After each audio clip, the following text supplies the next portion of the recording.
4절부터 14절까지 내용을 읽어보겠습니다. 에스겔서 1장 4절부터 14절까지 내용입니다. 조금 깁니다. 제가 읽어보겠습니다. 내가 보니 북쪽에서부터 폭풍과 큰 구름이 오는데 그 속에서 불이 번쩍번쩍하여 빛이 그 사방에 비치며 그 불 가운데 단쇠 같은 것이 나타나 보이고 그 속에 네 생물의 형상이 나타나는데 그들의 모양이 이러하니 그들에게는 사람의 형상이 있더라. 그들에게 각각 네 얼굴과 네 날개가 있고 그들의 다리는 곧은 다리요 그들의 발바닥은 송아지 발바닥 같고 광랭구리 같으며 그 사방 날개 밑에는 각각 사람의 손이 있더라.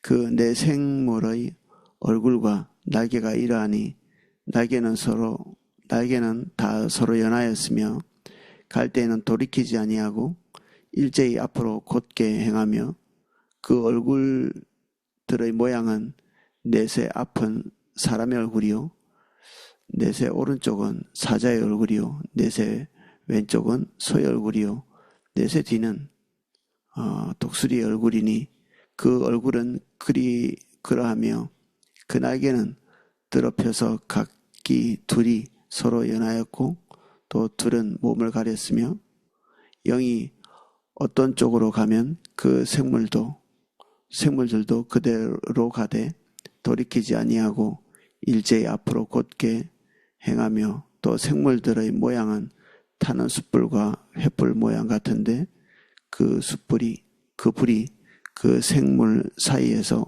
오르락 내리락 하며 그 붙은 광채가 있고 그 가운데 에는 번개가 나며 그 생물들은 번개 모양 같이 왕래하더라. 아멘. 이 처음부터 좀 읽기가 힘든 부분들이 있습니다. 이런 부분 때문에 에스겔이 조금 이렇게 좀 깊이 되는 그런 부분이기도 합니다. 근데 우리가 여기에 있는 것들을 낱낱이 100% 이해한다 이런 것보다는 원래 인간은 상상할 수 있는 모든 것들을 나타내거나 이해할 수 있거든요. 상상할 수 있는 것. 이해하니까 상상도 할 수 있고 상상하니까 이룰 수 있고 그림을 그려볼 수 있기 때문에. 근데 하나님의 세계는 상상하기 어려운 것들이 있습니다. 아무리 이렇게 상상을 하려고 해도 그 상상에 접근할 수 없는 자기가 상상하고 있는 것이 뭔지를 잘 모르는 거죠. 근데 이런 세계는 우리가 이게 납득하기 어려운 영역이라 우리가 지어내거나 짜내거나 할 수 없죠. 지금 이 에스겔은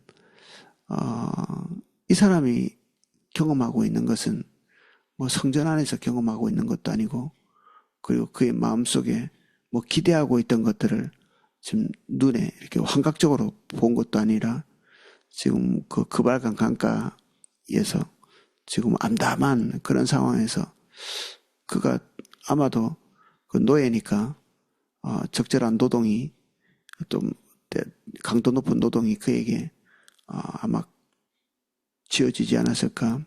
포로 중에서도 다니엘 같은 사람들은 그래도 이렇게 좀 고급 직업에 속한다 이렇게 볼 수 있는데 그 외에 대체적인 사람들은 그렇게 고급 직업에 속해 있다기보다는 그들에게 육체 노동 같은 그 나라 국민들이 별로 선호하지 않는 그런 직업들이 그들에게 주어졌겠죠. 그런 일을 하고 있는 가운데서 이게 본 환상들이거든요.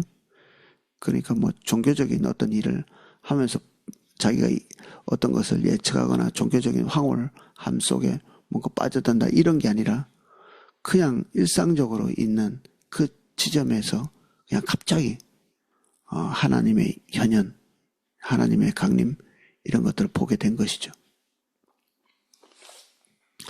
에스겔은 본인이 저번 시간에 같이 조금 나눴지만 너무너무 암담한 시간 안에서 하나님의 사역을 감당했던 그런 사람입니다. 그래서 아마 뭔가 희망적인 것을 꿈꾸기는 좀 힘든 상황이 아니었을까 싶습니다.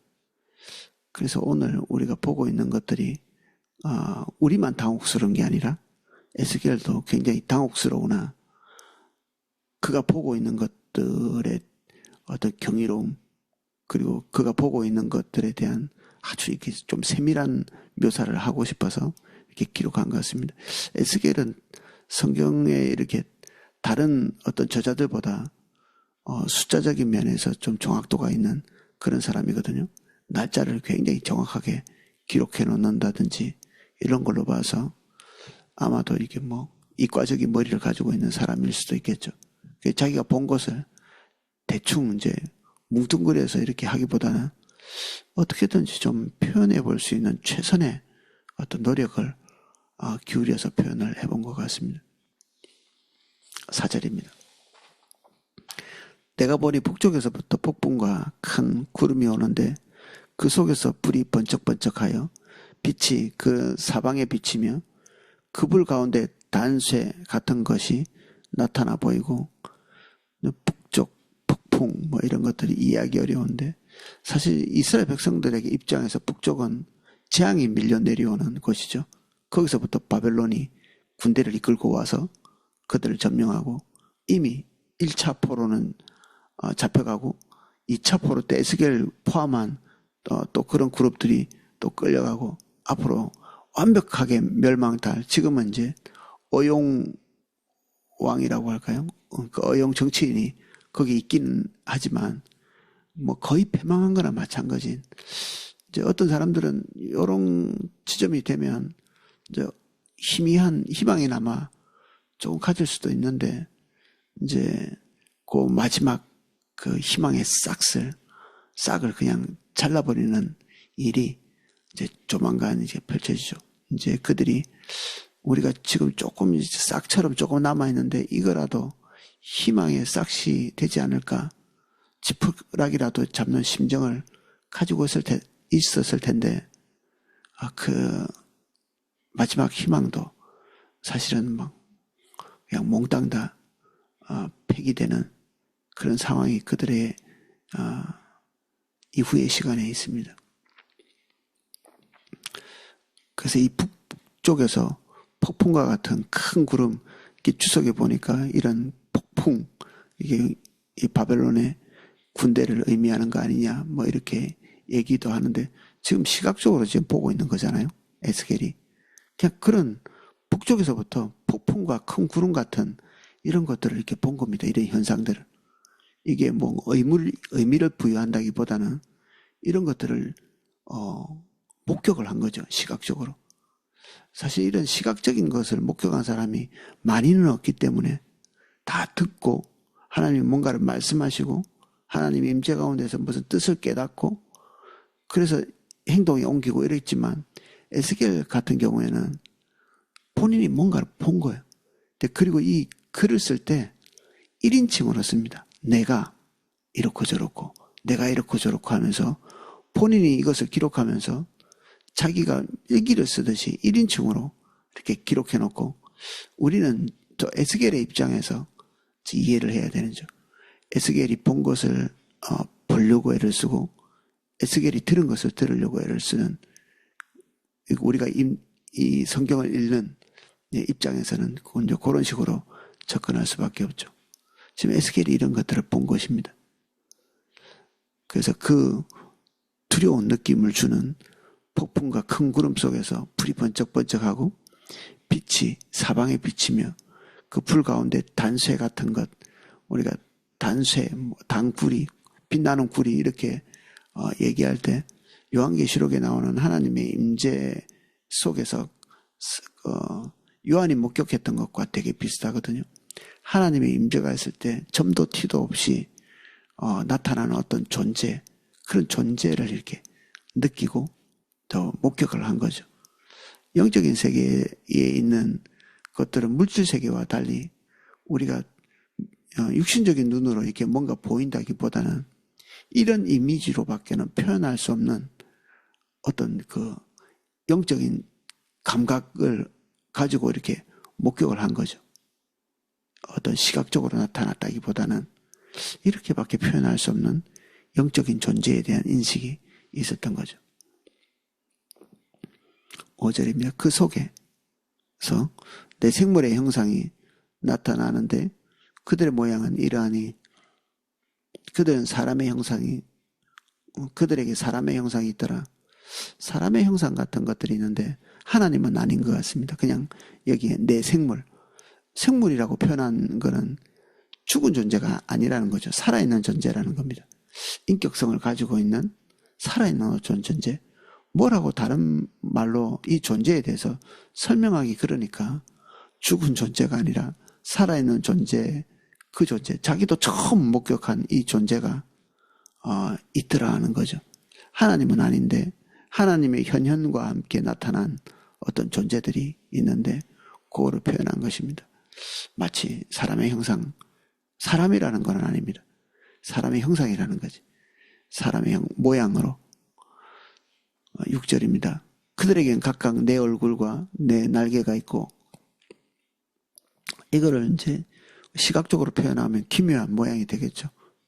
뭐 한쪽에는 이렇게 각각 얼굴이 내 얼굴, 내 날개 이렇게 있으면 한 4개의 얼굴을 가진 뭐 괴물처럼 이렇게 보이기도 하는데 지금 이런 영적 이미지가 있는 겁니다. 4가지의 모습, 4가지의 특성, 어떤 4가지의 은사, 4가지의 권능 이런 것을 가지고 있는 존재, 이런 특성을 가지고 있는 각기 개별적 존재가 내 날개를 가지고 있는 이 나는 것은 이동하기 위해서 있죠. 그리고 우리 그룹 중에 하나님의 보좌 앞에 있었던 그 그룹은 이제 2날개로는 날고 2날개는 자기 얼굴과 발을 가리는. 근데 여기는 날개가 6개가 아니라 4개죠. 아마 그 하늘에도 우리가 그냥 천사라고 불리는 그런 종류의 어떤 모양보다는 우리가 표현하기 어려운 그런 형태로서 존재하고 있는 이런 존재들이 있는 것 같습니다. 이런 것들을 읽을 때 시각적으로 우리는 머릿속에서 자꾸만 이렇게 날개가 4개고 얼굴이 뭐 4개고 뭐 이렇게 머릿속으로 이렇게 그려볼 수 있는데 그렇게 그려보는 것이 그 존재를 그대로 이렇게 선명하게 나타내지는 않을 겁니다. 이건 영적인 세계고 그 이런 특성을 말하기 위해서 표현은 해놨는데 그 표현이 우리의 상상력을 통해서 지금 시각화되는 거잖아요. 우리 머릿속에서. 근데 이게 바로 그 존재로 이렇게 시각화하느냐 그거 아니라는 거죠. 그냥 이건 어떻게 그냥 받아들여야 되냐면 그냥 이런 인격체가 있구나. 이런 존재가 있구나. 하나님의 보좌를 섬기고 받드는 어떤 존재가 하나님의 현현과 함께 나타났구나. 이렇게 그냥 이해하시면 되겠습니다. 7절 그들의 다리는 곧은 다리요 그들의 발바닥은 송아지 발바닥 같고 광낸 구리 빛 같으며 그 사방 날개 밑에는 각각 사람의 손이 있더라. 내 생물의 얼굴과 날개가 이러하니 날개는 서로 연하였으며 갈 때에는 돌이키지 아니하고 일제히 앞으로 곧게 행하며 이 존재가 하나님이 가려고 하는 곳 하나님이 있고자 하는 곳에 굉장히 신속하게 순종하면서 분명히 인격은 4종류의 인격 같은데 서로 다른 곳으로 가지 않고 돌이키지 않고 같은 방향으로 이렇게 간다. 하나님께서 어떤 곳에 임재하겠다고 결정 내리는 모든 것을 이 존재가 마음을 같이 해서 이동을 하는 거죠. 하나님의 지시, 하나님의 명령, 이게 뭐 우리는 하나님의 음성을 듣고 마음의 갈등을 하고 또 실행을 옮기고 우리는 보통 순종의 어떤 과정을 그렇게 보잖아요.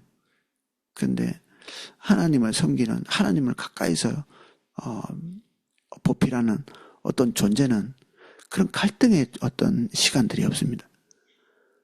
마치 이제 하나님께서 의도하신 그대로 하나님이 움직이시는 것처럼 즉각적으로 움직이고, 그리고 서로 다른 인격체지만 하나님의 같은 명령을 받아서 같은 방향으로 이렇게 움직이고 있는 대단히 초월적인 연합을 보여주고 있고, 하나님께 극도의 순종을 하고 있는, 그렇다고 이들의 인격성이 완전 말살되고 있느냐?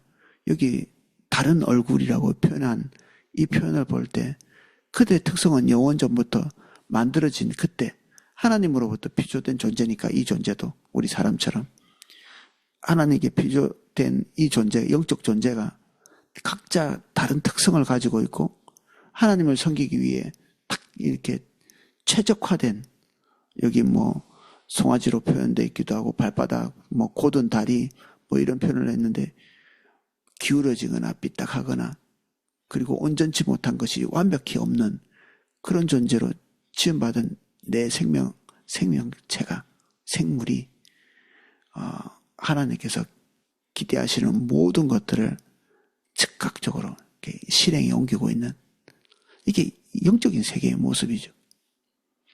불순종이라고는 찾아볼 수 없는 각자의 자리에서 자기 역할을 하고 있는 영적 세계. 이제 이 자리에서 이제 이탈한 게 사단이고 마귀고 그렇죠. 그 외의 영적 세계에서는 이렇게 대단히 연합하고, 그리고 대단히 순종하고 대단히 신속한 그런 모습의 존재가 있습니다. 그들의 존재도 표현되고, 그들의 존재는 곧 그들의 활동을 의미하기도 하고 그렇습니다. 10절입니다. 그 얼굴들의 모양은 넷의 앞은 사람의 얼굴이요, 넷의 오른쪽은 사자의 얼굴이요, 넷의 왼쪽은 소의 얼굴이요, 넷의 뒤는 독수리의 얼굴이니, 그 얼굴은 그라며 그 날개는 더럽혀서 각기 둘씩 서로 연하였고, 또 둘은 몸을 가렸으며, 이것도 3차원적인 이해를 하면 이제 사람의 얼굴, 독수리 얼굴, 사자의 얼굴, 그리고 소의 얼굴이 각기 네 종류로 이렇게 이상한 모양이 되겠죠. 각기 네 군데를 이렇게 바라보고 있는. 근데 이거는 3차원의 공간이잖아요. 3차원의 공간. 3차원일 때 동서남북이 의미가 있죠. 북극에만 가도 뭐 사방 천지가 다 남쪽밖에 없죠. 우리가 알고 있는 동서남북이라는 게 없습니다. 북쪽 극한에 가면 남쪽 외에는 방향이 없거든요. 그러니까 이 영적 세계도 방향하고는 의미가 없는 거죠. 그리고 시간하고도 의미가 없는 것이고, 시간, 방향. 지금 이 계시가 일어나고 있는 이게 어떤 시간입니까? 이게 그발강 강가에서 노동을 하다가 이제 노예로서 뭐 무슨 여가를 하고 묵상을 하고 그런 시간이 있을 수가 없죠. 이 바벨론 강가에서 그 수금을 걸어놓고 그들이 울었다, 이런 시편이 있잖아요. 그들이 그렇게 눈물 흘리고 울었던 이유는 그들에게 노동을 시키는 사람들이, 야, 너희들 찬양이나 너희들 부르던 그 노래나 한번 해봐. 찬양은 그들에게 가장 고귀한 영적 자존심이죠. 하나님께 온전히 그들의 모든 심령을 다해서 하나님을 향해서 불러드리던 그런 노래인데, 그걸 뭐 엔터테인먼트 노래처럼 불러보라고 하니까 마음 상하죠. 그들의 상황을 잘 대변하는 시편이죠. 이 뭐 에스겔이라고 해서 딱히 거기서 이탈된 그런 존재는 아니죠. 비록 뭐 제사장 가문이고 그 제사장의 역할을 해야 되는 30세, 아마 요 계시를 본 게 30세 이제 갓 제사장의 역할을 해야 되는 어떤 존재인데, 그렇다 할지라도 누가 이 바벨론에서 그걸 하도록 기회를 열어주겠습니까? 그냥 이 인정받는 것도 없이 하나님과 관계 안에서 자기 역할을, 선지자의 역할을 하는 거죠. 인정되지 않은 상태에서. 그리고 어떤 특권적 배려, 제사장으로서 뭐 선지자로서 그런 배려를 받지 못하는 상황에서 근데 이 40장이나 되는 이 에스겔의 내용, 이게 대선지서에 들어가거든요. 양이 적지 않은 거죠. 소선지서, 대선지서 이렇게 나누는 것은 뭐 중요도 때문에 나누는 것이 아니라 요 분량에 따라서 나눈 것입니다. 그래서 에스겔은 대선지서에 들어가는데 분량이 상당하죠. 그러한 상황인데도 하나님의 일을 신실하게 수행하면서 많은 하나님께서 할 말이 많으신 겁니다.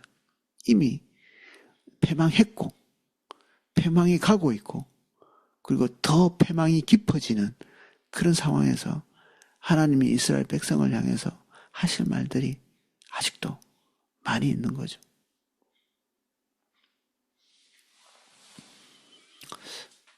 그래서 이 내 인격체의 모습, 이게 시공을 초월한 어떤 모습이기 때문에 아마 볼 때는 당혹스럽거나 이렇지는 않았을 것 같습니다.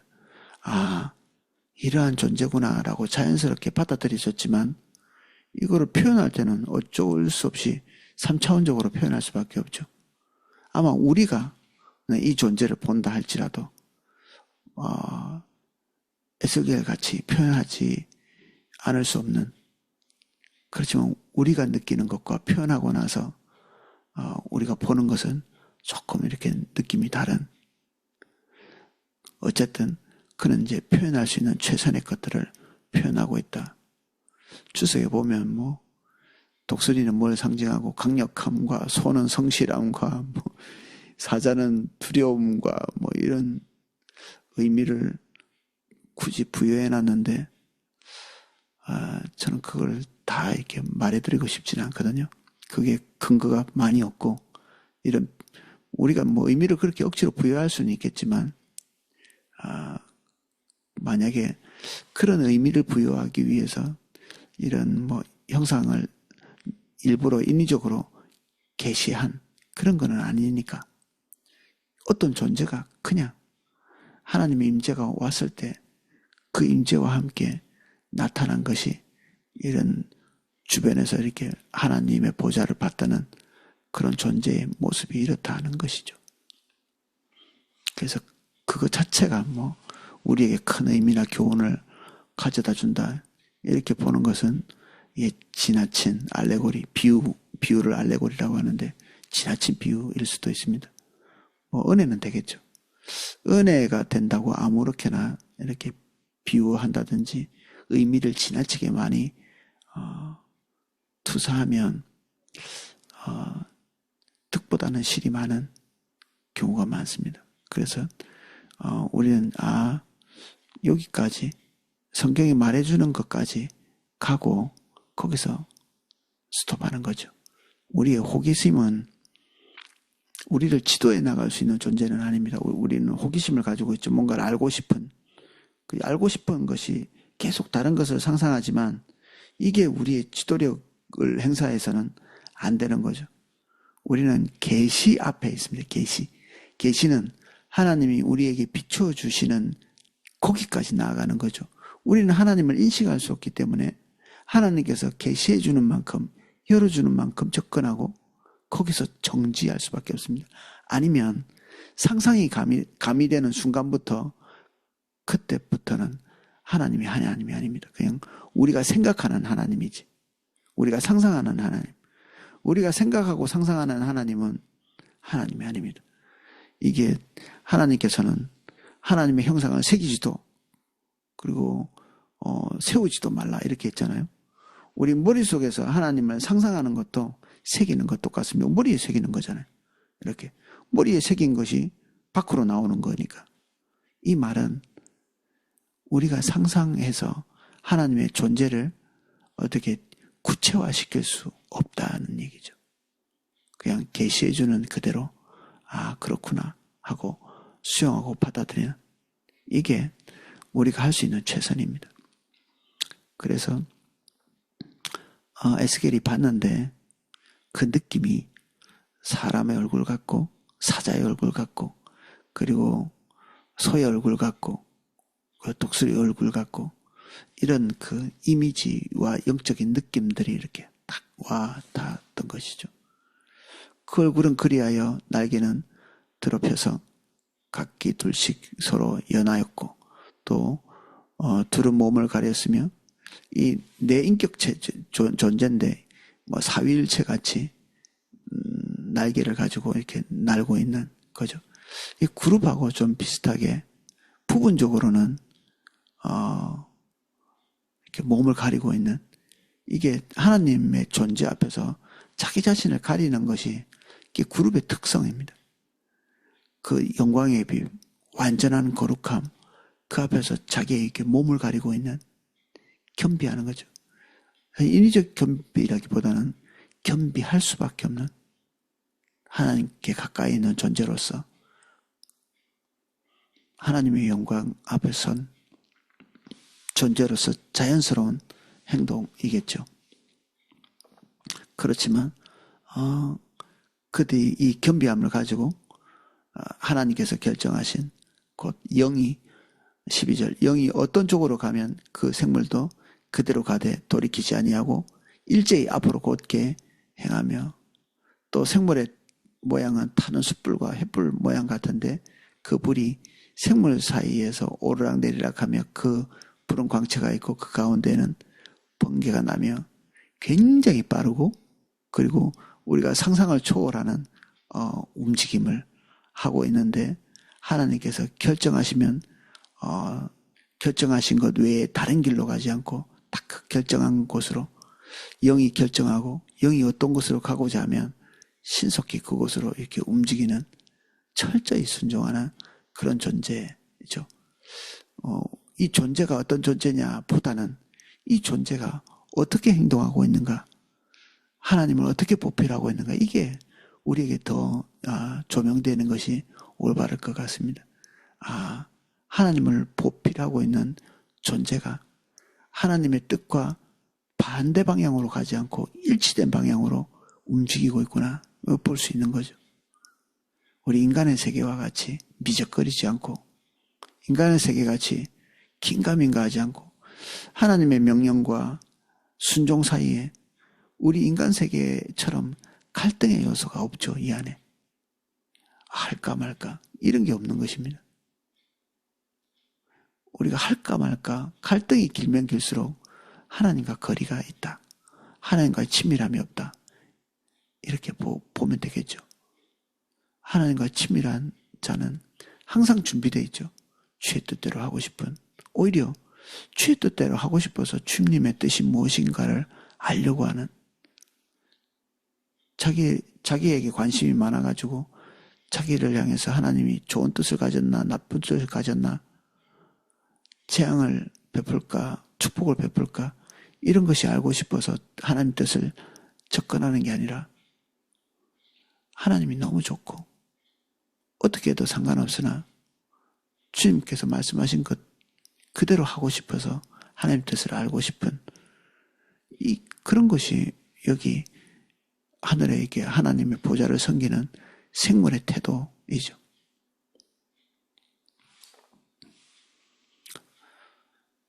그 생물은 번개 모양같이 왕래하더라. 번개처럼 움직이는 대단히 신속한 마치 이렇게 번쩍이는 것 같은데 그 자리에 목표 지점에 가 있고 그리고 언제 갔는지도 언제 출발했는지도 모르게 하나님께서 결정하시면 그 자리에 가서 서 있는 그런 모습이죠. 예, 오늘 여기까지 살펴볼 건데 우리가 뭐 좀 희한한 걸 봤죠. 앞으로 1장에서는 좀 더 그런 걸 더 볼 거고 에스겔의 사역 자체가 굉장히 시각적입니다. 어느 한 지점에서는 이 언어를 사용하지 못하는 기간도 있었거든요. 그래서 이 에스겔은 특별히 이렇게 자기 행동으로서 하나님의 뜻을 대변하거나 그리고 굉장히 이렇게 퍼포먼스 같은 이스라엘 백성들에게는 기묘하게 보이는 행동들을 하면서 하나님의 뜻을 계속 이렇게 계시한 어떻게 보면 시각적 계시를 전달한 그런 존재라고 볼 수 있거든요. 이게 시각적이다 청각적이다 이게 중요한 게 아니라 너무너무 하나님의 음성에 집중하지 않는 이스라엘 백성들을 향해서 부름받은 에스겔에게 있어서 어쩌면 이스라엘 백성들에게 메시지를 전달하고자 하는 하나님의 열렬함, 에스겔의 몸부림, 이런 것들이 아마 그의 사역을 그렇게 만들지 않았나, 이렇게 우리가 추측해 볼 수 있겠죠. 여기에 처음부터 에스겔은 어떤 영적이라기보다는 제가 볼 때는 굉장히 정직한 사람이다. 저는 그런 생각이 듭니다. 자기가 본 것을 그대로 묘사하기 위해서 최선을 다해서 좀 이상하게 보이면서도 좀 기묘하겠죠. 이게 뭘 봤냐 이렇게 얘기할 때 헛소리 하는 것처럼 실제로 에스겔을 어떤 정신적인 착란을 가지고 있는 그런 사람으로 분석하기도 합니다. 어떤 사람, 우리가 볼 때도 납득하기 어려운 3차원에 사는 우리로서는 납득하기 어려운 것들을 보고 있지만 또 정신적으로 좀 문제가 있는 거 아닐까 이렇게 이해하고 있는 그룹들이 있습니다. 그 몹쓸 그룹들이죠. 그런 그룹들이 있을 만큼 에스겔은 범상한 어떤 경험을 말하고 있는 것이 아니라 아주 이렇게 하나님의 본질적인 부분들로 들어가서 그에게서 귀를 기울이고 그리고 굉장히 정직하게 자기가 본 것 들은 것을 전달하고 있는 그런 존재다.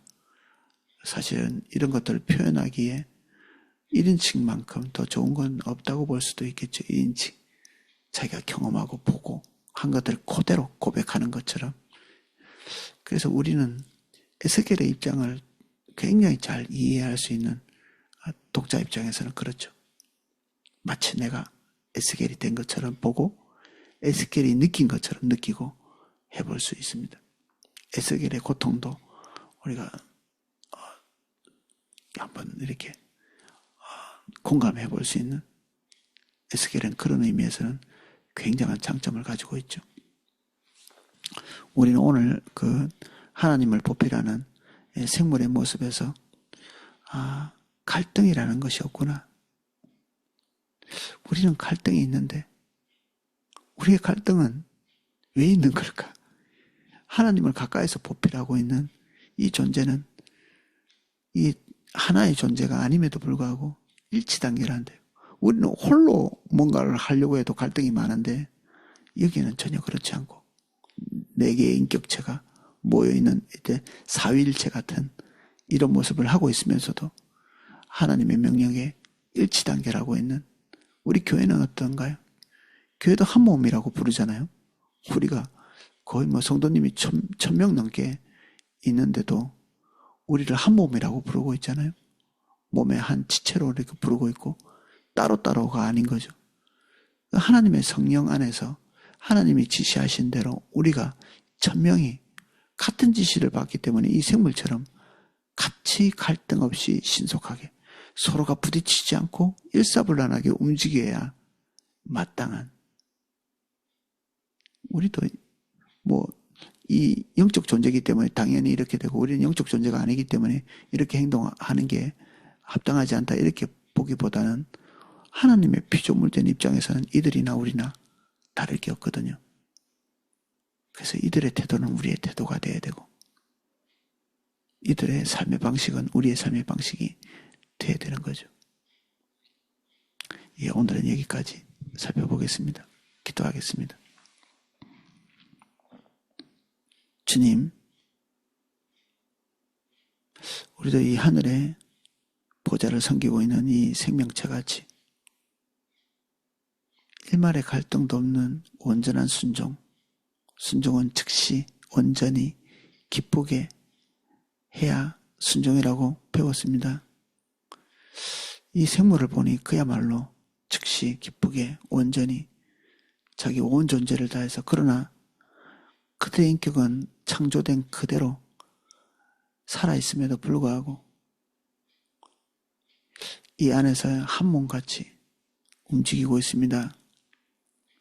우리의 특성은 1000명이면 1000명이 다 다르지만 주님의 인도를 따라가는 일에 있어서는 번개처럼 신속한 저희 포도나무 교회 될 수 있도록 은혜 주십시오. 주님, 우리에게 큰 평강을 기름 부어 주십시오. 오늘도 주님 기대합니다. 주님 대면하는 시간에 함께 해주십시오. 예수님 이름으로 기도합니다. 아멘. 예, 예배를 마쳤고 이 음악을 방송해 드리겠습니다. 오늘부터 환경이 좀 바뀌어가지고 조금 어색한 부분이 있을 텐데 수정해야 될 부분들이 있다고 이렇게 생각.